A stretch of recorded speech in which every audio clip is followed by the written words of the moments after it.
Mr. Speaker, Representative Tlaib has repeatedly made atrocious statements against our ally Israel and in support of Hamas, a terrorist group responsible for the largest massacre of Jews since the Holocaust.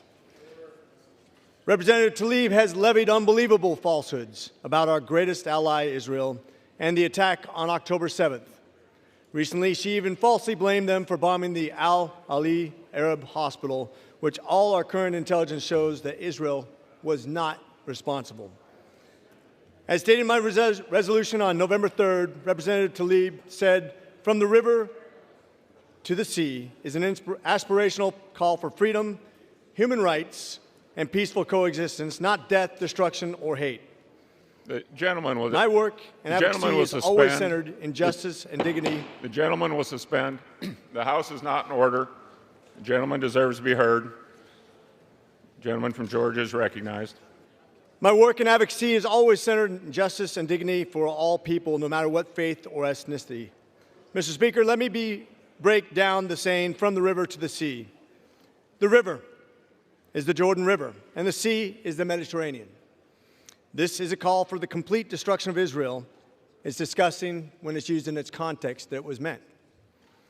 Representative Tlaib boycotted Israeli President Herzog's address to Congress, releasing a joint statement with Representative Bush that said, bestowing President Herzog with the rare honor of a joint address to Congress while the Israeli apartheid government continues to enable and directly support racism and brutal settler attacks is a slap in the face to victims, survivors, and their loved ones.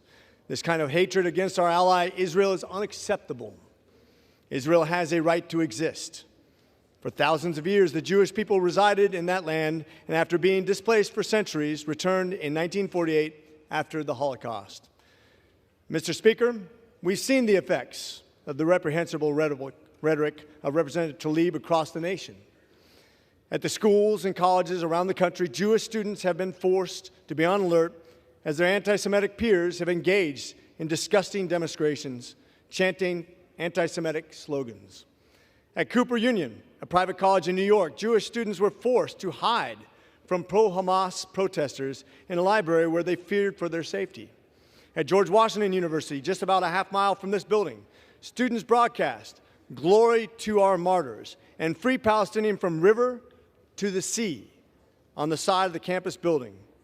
Further, yesterday in Ventura County, California, Paul Kessler, a Jewish man protesting for Israel, was killed as an altercation with pro-Palestinian protesters. These anti-Semitic incidents are happening right now in America in 2023, and quite frankly, in my entire lifetime, I've never seen anything like it.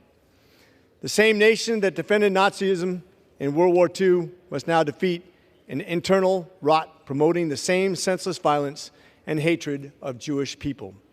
It is a sad fact, but this type of anti-Semitic hate is being promoted by a small group of members in this body, chiefly Representative Tlaib.